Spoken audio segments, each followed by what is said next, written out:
All right. What is up, YouTube? What is going on, fellow fantasy people? And of course, what is up, the Catch fam? Hope everyone is doing great today, man. You guys already know what time it is, man. We have got week 10 waiver wire additions, man.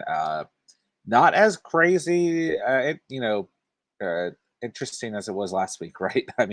But we've got some players to break down nonetheless. So, man, make sure you hit that like button on the way in. Make sure if you're new to the channel, you hit that sub button down below and become part of the Catch family today. And, man, make sure you got the notification bell on so you never miss a surprise stream. Kind of like today, make sure you never miss any uploads or any of our regular streams as well. All right, guys. So, like I said, it's not as attractive this week on the waiver wire, but there's definitely a lot that we need to go over. Okay, so let's just hop right into it, guys. All right. So number one on the week, man, I've got Jordan Howard. I'm not in love with this pick, right? But he's got to be one of the top additions. He really solidified himself as the primary ball carrier for the Eagles. And you guys know I was high on Boston Scott in this matchup, man, and Boston Scott did next to nothing. And don't get me wrong, the Eagles have got Denver and New Orleans coming up. Those are not very favorable matchups, but nonetheless, if this is the primary back for the Eagles and we want to take a shot here. Now, the last couple of weeks, we've kind of been discussing this, right, between Kenneth Gainwell and then Boston Scott, and we've been ignoring Jordan Howard to some degree, really brushing off that performance against Detroit as a matchup-based performance. And you could argue the same thing here in week 9, what we saw against the Chargers. But nonetheless, when you look at the numbers, this is your primary guy. I mean, 17 carries, 71 rushing yards, and a touchdown. So am I in love with this pick of Jordan Howard? No. But I think if you're really struggling, which a lot of us have been at the running back position, then I think that you look towards Jordan Howard. But I don't know how crazy in love I am with it, being that he's got Denver and New Orleans coming up. But nonetheless, the volume is there. And we got to take a swing on these running backs getting a lot of volume. Okay. Devonta Freeman, who might be available in some of your leagues out there if he did not get picked up before yesterday's game versus Minnesota, right? The Ravens were on bye week in week 8. So this is worth looking at within your league because he's had double-digit fantasy points in his last 3 games now. He's had a touchdown in his last 3 games. Listen, the Ravens have Miami up next. It's a very favorable matchup. Devonta Freeman, if he's available, I know he's not available in a lot of leagues out there. He's running at around like 48-49% though, so that's still under 50% ownership in most leagues out there. So it's worth taking a look. If he's a free agent, he should probably be your number 1 addition. I know that Latavius Murray is more than likely going to come back from that ankle injury as well pretty soon. But nonetheless, in the meantime, Freeman is the guy to own in that Ravens backfield. I know Le'Veon Bell got in the end zone as well, but nonetheless, man, Freeman has the volume, 79 rushing yards on the day and the 1 receiving touchdown, right? So I'm going to roll with Freeman, and I think he may be available out there. You guys want to take a look and see if he is.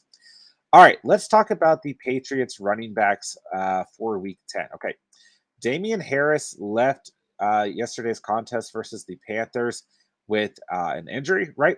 So did Ramondre Stevenson. Okay, we're going to talk about Ramondre Stevenson as well. So, really, this play is going to be based upon the health of Damien Harris, right?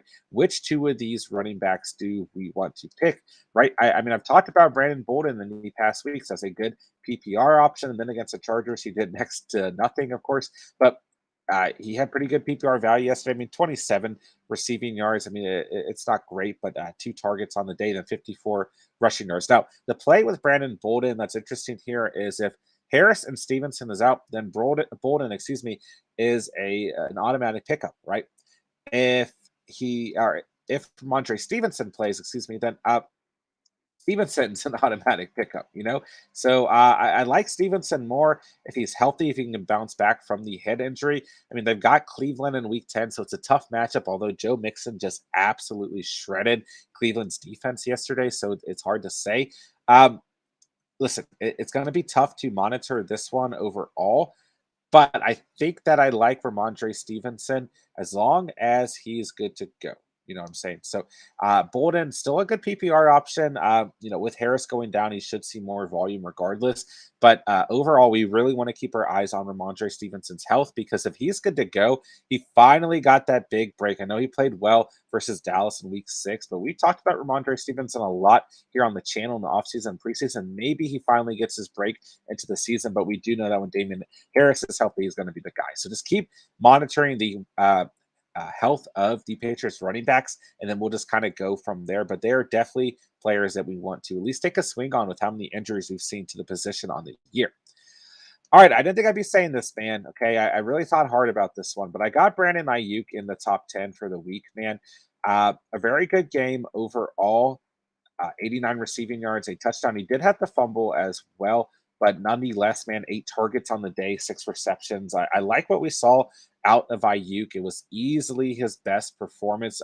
Debo's been a little banged up, but I don't want to read too much into that. I mean, listen, they've got some good matchups coming up, and some divisional matchups. They've got LA coming up in week 10, should be a great game. Then they've got Jacksonville, Minnesota, and Seattle. So I would be willing to take a swing on Ayuk, because I know a lot of you guys are hurting at the receiver position, or maybe just a little bit thin at this point in the season. So do I love this pick? No. And I've been telling you guys to stay away from Brandon Ayuk, and in the past couple weeks, that's proven true. But listen, we saw that pretty solid game in week 8 in terms of volume, and I still wasn't feeling great about Brandon Ayuk. Then he really turned things around in week 9. So, uh, listen, I think we should be relatively hesitant, but there's a chance. We've talked about this on the channel, that Brandon Ayuk can kind of turn his season around and get back to that true form we saw him play in last year, and back to that form that made you guys go out and draft him pretty early on this in the draft. So I like Ayuk, man, and I think he's worth the stash at this point in time. All right, Elijah Moore. A lot of buzz about Elijah Moore, right? 7 targets, or excuse me, 8 targets, 7 receptions, 2 touchdowns versus the Colts. So, listen, I don't want to overreact to these points, but then when we look at the last 2 weeks before that, 10 points in week 8 versus Cincinnati, and then he did have a touchdown in week 7 as well versus New England. So he's actually been pretty consistent over the last 3 weeks. The thing that concerns me the most about this pickup is that the Jets are playing Buffalo in week 10, and that defense is just so freaking stout. But after that, they've got Miami, Houston, and Philadelphia. So there's definitely some good breaks for the young receiver in the coming weeks. So it's interesting, right? Because Mike White goes out with the forearm injury, and Josh Johnson comes in, and it seems like Josh Johnson and Elijah Moore have great chemistry, right? So maybe we're kind of crossing our fingers if we pick up more that Johnson is the starting quarterback, as looked like White had a much better chemistry with guys like Jamison Crowder and such. So keep an eye on the quarterback situation for the Jets as well if you do make this addition. But I like Elijah Moore, not necessarily based off of the big performance versus Indianapolis, but that in conjunction with his performances in week 7 and week 8. But like I said, be cautious. I don't think he's going to be a player you can start in week 10 versus Buffalo. It's very, very risky if you guys do so. But after that, he's got some very good breaks down the stretch, and he could be a nice little surprise here, essentially past the mid-season point of the fantasy season, right? All right. Russell Gage, really disappointing a lot of fantasy owners with the news of Calvin Ridley stepping away for personal reasons, right? In week 8, 0 points, right? After that big performance, 67 receiving yards and a touchdown in week 7 versus Miami. Going up against Carolina, had the goose egg, really scared a lot of fantasy owners away from Russell Gage. I actually started him in my primary league, but you guys, that's nothing to boast about. I am absolutely decimated at the receiver position. But to my credit, I had Edwards in there from the Raiders, and I took him out and dropped him. And then I ended up putting Gage in there. And I love that I ended up making that move. Obviously, it might be what determines my victory, or we'll find out Monday night. But enough about me, man. Listen, he had a good day. Okay. 8 targets, 7 receptions, 64 receiving yards. All right. A very, very solid stat line. And it looks like our guy, Matt Ryan, actually trusts and is looking the way of Russell Gage. So that was very encouraging to see, man.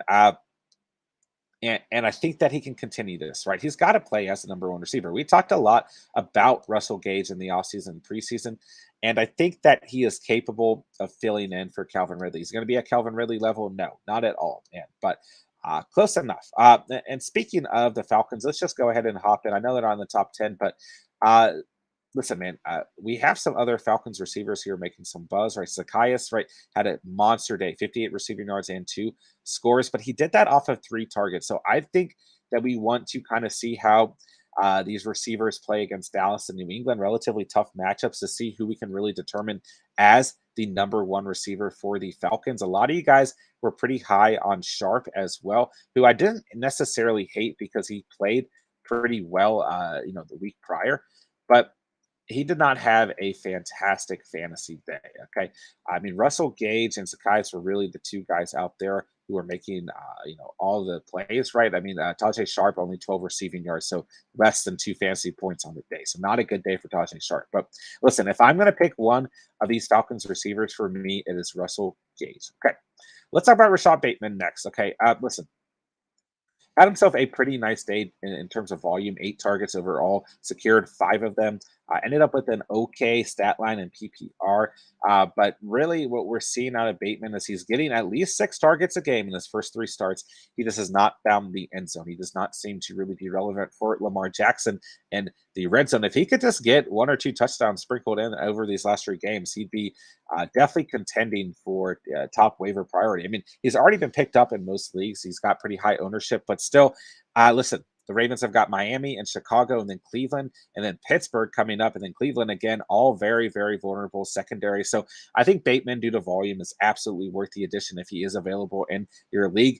I don't know if he's a must start right away, but some of these upcoming games are really going to be telling for what Rashad Bateman's overall fantasy value is going to be on the season.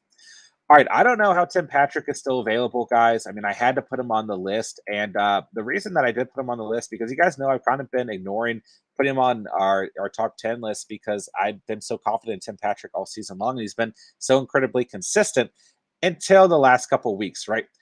16 receiving yards in week 7, then just 64 receiving yards in week 8 against that awful Washington secondary that we really felt confident going up against. But here in week 9 versus Dallas, right? Surprise game, trap game for Dallas, right? But Tim Patrick, 85 receiving yards and a touchdown, his best performance of the season.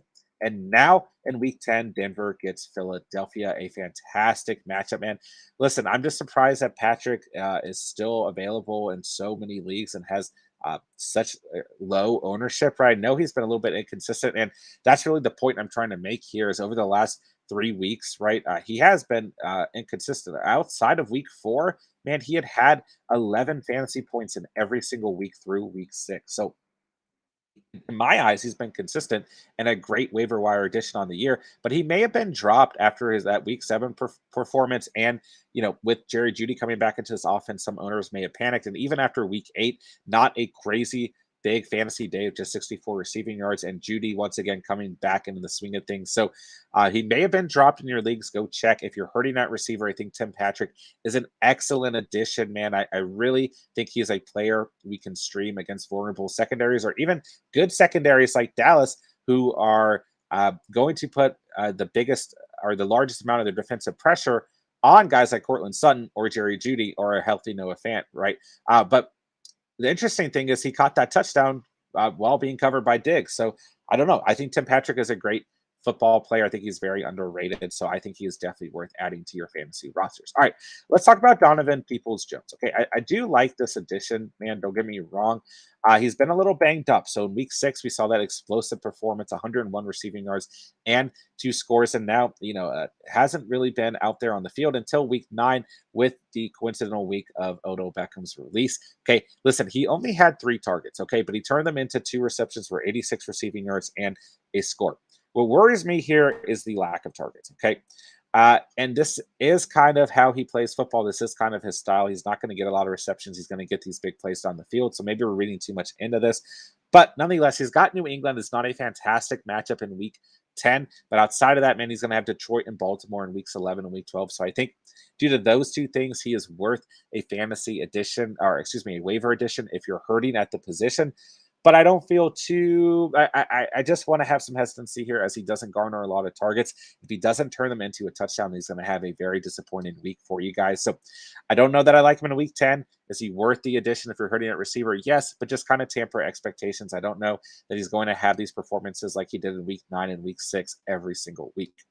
All right, Logan Thomas, last player in the top 10 for the week. I talked about him last week and I believe the week before, right? He's more than likely available. There's been some issues at the tight end position and a lot of bye weeks lately. So, a lot of players willing to drop Logan Thomas. And I mean, the other thing there is a lot of players or a lot of owners have had to put players on their IR spots and couldn't afford to hold on to Logan Thomas. So, he may very well be available in your fantasy leagues. I know my primary league, very competitive league, he's available. I know my 20-man league, extremely competitive league, he's available right now. So, definitely go take a look. He should be back here in week 10 versus Tampa Bay. And the other thing here, of course, Washington has been on bye week here in week 9. So that makes him even more likely to be available as fantasy owners had some tough decisions to make. So I would go look if Logan Thomas is available. I mean, I would argue he might be a plug and play in week 10, although we've seen Seals Jones play very well in Logan Thomas's absence. So just go take a look, right? If you need depth at tight end, this is a great opportunity. If you just want to pick up a playmaker who was in the top 12 at his respective position before getting injured, then go ahead and take a swing on Logan Thomas. All right, there you guys have it. Those are the top 10 players, but we've got some other notes to get through, and then I'll hop into the chat. I do really appreciate everyone coming out to the stream today. Make sure you guys hit that like button. Make sure if you're new to the channel that you do hit that sub button down below and become part of the Catch Fam. I promise I'll get into the chat at the end of the stream. So I just appreciate you guys hanging out and getting into the waiver wire editions. All right. Dan Arnold of the Jacksonville Jaguars ended up catching 4 passes for 60 yards off of 70 targets versus Buffalo. Surprising performance with how Buffalo has played on the season, but also, I mean, Buffalo, just an odd day. That game script was something I never expected we'd see on this season. But Dan Arnold, worth taking a look at as he now has at least 7 fantasy points in 3 of his last 4 matchups. I mean, at the tight end position, that's not god awful. It's worth taking a look at. Okay, Mark Ingram ended up with 9 touches for 43 rushing yards, and he caught 5 targets for 21 receiving yards. So that's 2 performances in a row where he's had a couple receptions for at least 20 receiving yards. Right, the volume is there overall. Okay, he's had 50 total yards from scrimmage in the last 2 games. So the volume's there. If he could just find the end zone in some of these matchups, which is a huge risk because we know Kamara is going to be there. We know he's going to get the bulk of the touches. It's a risky play, but in deeper leagues, Mark Ingram is worth rostering, especially with some of these matchups coming up. I would not argue week 10 is going to be a great week as Tennessee's been very good against the run. Surprisingly, and Tennessee as of late looks to be one of the best teams in the league, right? I mean, come on, they that primetime performance last night against the Rams was phenomenal. So they've won some tough matchups. So I don't know that I love this in week 10, but he does get Philadelphia in week 11, then a stout matchup in week 12, and then another stout matchup in week 13. Although Dallas just got gashed by the Broncos running back. So nonetheless, man, we don't need to read too much into his future outlook, but the volume is there, right? If he could just find the end zone, it'd be phenomenal. But keep an eye on Mark Ingram for sure. All right, I do want to mention Nahim Hines, right? He may be available. He is available in like under, or he's only owned in under 50% of fantasy leagues right now. So take a look. I mean, the Colts have Jacksonville in week 10, who've been very bad against posting running backs. And listen, if we can get another game script like we saw in week 9 where the Colts are up early, Jonathan Taylor is balling early. We're going to see a lot of involvement in week 10 from Nahim Hines, right? 2 stout matchups in week 11 and week 12 with Buffalo and Tampa Bay, respectively. But then the Colts have Houston in week 13 again. I think Nahim Hines is worth being on a roster. It's going to be kind of difficult to manage when we want to start him. It's going to be matchup based, in my opinion. But nonetheless, he's probably available. He had at least 18 points here in week 9 on Thursday Night Football. Take a look at if he is available. Man, he's absolutely worth adding and playing on a matchup basis, right? All right, let's take a look here. Carlos Hyde, right? We want to just keep tabs on in case James Robinson does not play in week 10. He was not able to suit up in week 9. But listen, it's a tough matchup versus Indianapolis. He didn't do a whole lot versus the Bills, but I mean, maybe we shouldn't read too much into that because that game script is so freaking weird. But at the same time, the Bills are a fantastic defense, right? And listen, he ended up with 67 rushing yards. I mean, the volume was there. He just didn't do anything with it, and he had a fumble as well. If he could find the end zone, it would have been a fine day for Carlos Hyde. So it's another tough matchup. But once again, if you can get the right game script where the Jags are hanging around while the Colts are up high like they were against the Jets, it's obvious that the Colts defense is willing to give up points if their offense has the lead. So maybe Hyde is worth taking a look at in week 10. All right, Latavius Murray might be available, and he should be back soon. It may not be week 10, but if it is, it's a great matchup versus that Miami defense. And if not, he should be back for week 11 and start to steal some of those touches away from Devonta Freeman. So keep an eye on Latavius Murray as well. All right, Phil Blinsey and David Johnson. I mean, it's they're not two players I want to recommend, but maybe we just keep an eye on how that backfield continues to unfold. But nonetheless, I just don't feel confident at all in any Houston players, right? Van Jefferson, maybe we continue to keep an eye on. We really thought this was going to be a good matchup for him versus Tennessee, and he did not do a whole lot with it. So just keep an eye on Van Jefferson. There were some decent amount of targets in that game for Van Jefferson, though. Michael Gallup, right, did not get to play here in week 10, probably got dropped, right? I mean, a lot of fantasy owners were dropping Michael Gallup. So keep an eye on him, man. I think he's worth the addition when healthy, but we're just going to have to monitor that situation, similar to Devontae Parker, who's probably going to be out longer than Gallup is. Gallup's probably going to be available more or sooner rather than later in comparison to Parker, but keep an eye on both of those veteran receivers, as well as Will Fuller on the same team as Devontae Parker. Listen, I'm not crazy about Will Fuller with how many injuries he's dealt with, man, but he's worth the addition if fully healthy. It's just, it makes me really hesitant recommending going out and spending a waiver wire on Will Fuller, but at least keep an eye on the overall situation. All right. Alan Lazard ended up with a touchdown from Jordan Love. Maybe there's some chemistry between the two. I'm not entirely sure, right? We don't have a great sample size. Jordan Love didn't look very good against the Chiefs at all, but nonetheless, the Packers do go up against Seattle here in week 10. It's a fine enough play if you're really, really, really hurting at the receiver position. But listen, Cobb might be available as well. Is he worth a shot versus Seattle? Seattle's secondary is bad enough that you can think about it, right? Uh, Pat Freiermuth at the tight end position might still be available. We'll see how well he does against a pretty good Chicago defense tonight against tight ends. If he's available, man, if he can put up a good enough stat line, I mean, I'd say if he gets 8 points or more, he's still worth the addition. So keep an eye on our boy Freiermuth. Tyler Conklin as well at the tight end position, end up with a touchdown versus the Ravens.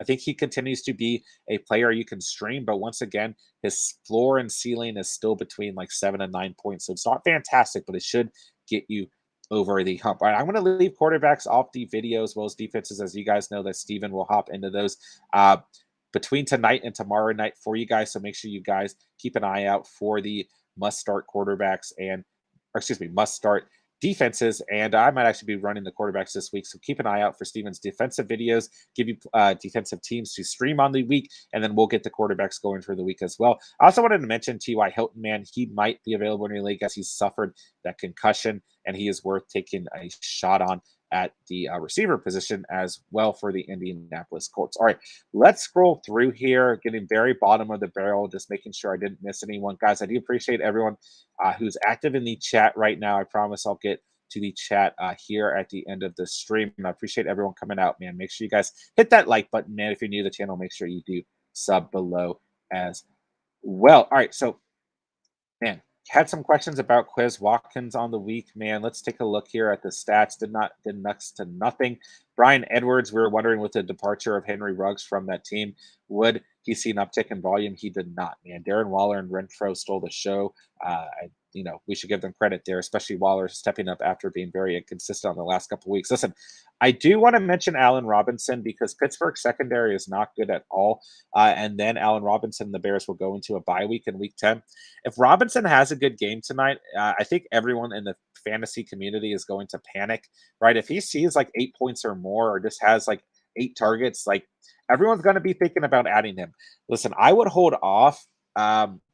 I just don't think it's worth it here in week 10 as the Bears are on bye week. If he has a monster game, maybe we take the swing because in week 11, the Bears have got Baltimore. And week 12, they've got Detroit, 2 very good matchups for the Bears in terms of secondary. So just keep an eye on Allen Robinson and his overall performance tonight. And we'll kind of move from there because it's difficult to say, and he's been so incredibly bad at this point of the season. I've really just been recommending dropping him and moving on. But I guess as he is theoretically the number one receiver for the Bears, we need to keep an eye on him. All right, Darius Slayton, right? We some of you guys took a swing on him versus the Raiders, and I do apologize for any recommendations I made there if I did recommend him or uh, we looked at him as a waiver addition for those of you guys struggling because he had a true goose egg. So that was a bad call there. But nonetheless, man, that's really about it. I'm getting going through here nitty gritty. I mean, maybe Le'Veon Bell, right? We briefly mentioned him. Ended up in the end zone versus Minnesota. They've got Miami in week 10. I don't know if I love that play, being that we really like Freeman and being that Murray could come back in week 10. I don't know that I'm crazy about Bell, but if you're absolutely struggling, maybe he's worth taking a swing on, right? Zay Jones got some buzz with the departure of Henry Ruggs from the Raiders. He did next to nothing versus the Giants, about 2 fantasy points on average. So not a great play if you guys did take a swing there. Outside of that, guys, I think that's just about everyone. I mean, we could mention Malik Turner here, right? I mean, he's gotten a little bit of buzz after a really big performance, 33 receiving yards, but 2 touchdowns. And then now the Cowboys have got Atlanta and Kansas City. You guys know that I've really liked Cedric Wilson as kind of a sleeper player for those of you guys struggling. He didn't have a great game either. Maybe keep an eye on our guy, Malik Turner, but at the same time, I think Michael Gallup's going to come back and really eat up a lot of those targets for guys like Turner or Wilson. All right, there you guys have it. Try to get as nitty gritty as I could and try to get through everyone who I think is worth taking a look at here, headed into week 10. So, hope you guys enjoyed the stream. Hope you guys enjoyed our must add waiver wire players here in week 10. Always try to get as deep as I can for you guys to really scrounge the waiver wire. I mean, I love doing it. I love sitting there, Sunday night, Monday night, Tuesday night, just going through the waiver wire, seeing who's worth adding, what we can find out on all these different players. So this is one of my favorite streams that I do weekly for you guys. So make sure you hit that like button if you did enjoy today's stream. Make sure if you're new to the channel, you become part of the Catch Fan by subscribing down below. And make sure you guys have got that notification bell on so you guys never miss a single stream, right? All right. So let's see who's in the chat. I'll answer a couple questions and make sure you guys tune in tonight. We will have our regular Week 10 Fantasy Q&A / Monday Night Football hangout. So make sure you guys are tuned in tonight. We'll get much, much, much more in depth with our Fantasy Q&A tonight. But I'll go ahead and say what's up to the chat, and then we'll go ahead and cap off the stream. All right. Litsky, yo, what's good? What's up, Litsky? Always good to see you, my guy. XX Lex, what's going on? Always good to see you, my guy. JT moving. I got a win this week with one of the worst teams possible. Fournette was on bye, and James Robinson was out.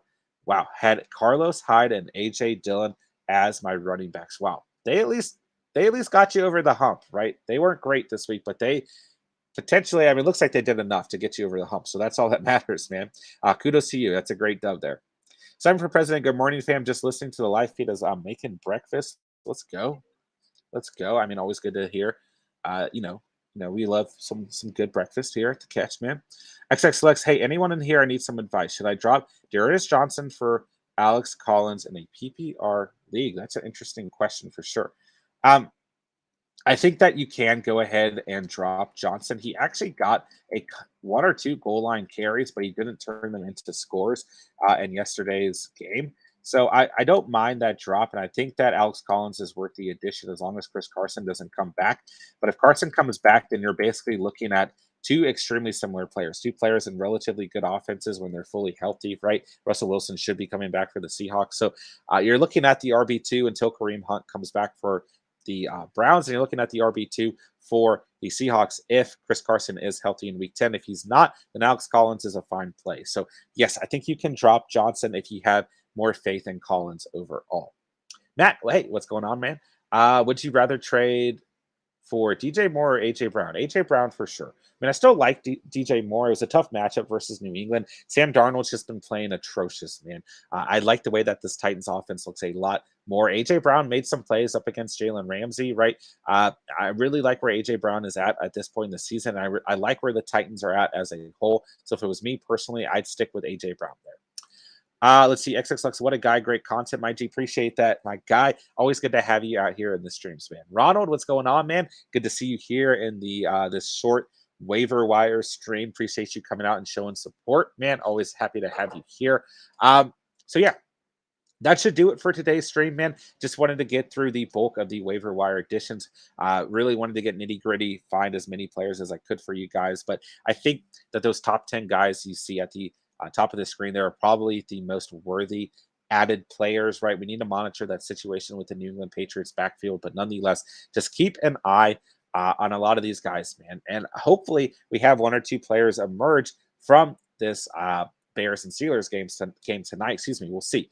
I mean, hopefully no one gets injured, but hopefully, the player steps up and maybe we'll have to make some additional notes there as well. We need to really monitor this Bears backfield, right? Does David Montgomery play? Does Khalil Herbert get a bulk amount of carries, even if Montgomery does play? It's going to be interesting to see. And then, of course, the Bears will have a bye week in week 10, so we're going to have to take a break from it. But nonetheless, I really want to monitor these Bears running backs tonight. So make sure you guys tune in tonight for our regular week 10 fantasy Q&A, man. Should be kicking off by 9:30 or so as we sit back and watch some of this Bears and Steelers game as well. So I appreciate everyone who came out to the stream today. I know there wasn't a big notice for this one, and I just kind of hop on and do the waiver wire videos every Monday. So I appreciate you guys. Appreciate this community, man. Love this channel. Love the Catch fam, and you guys have been killing it lately. Really, really appreciate your guys' support. So make sure you guys hit that like button on the way out, man. Make sure if you're new to the channel, you hit the sub button down below. Make sure you got the bell on so you guys never miss a random stream like this, as well as our regular uploads, as well as our regular live stream. So, guys, we got a lot to prepare for heading into week 10, but let's try and sit back and enjoy this Monday night football game tonight as well. But definitely a lot to get into, so make sure you guys are staying tuned for the week 10 is going to be hopefully not as weird as week 9 was, but hopefully a very, very solid fantasy week for all of you guys involved. So, like I said, appreciate everyone out there, man. I got nothing else to say, but thank you guys so much for watching and or listening. And remember, you saw it here on The Catch, and peace.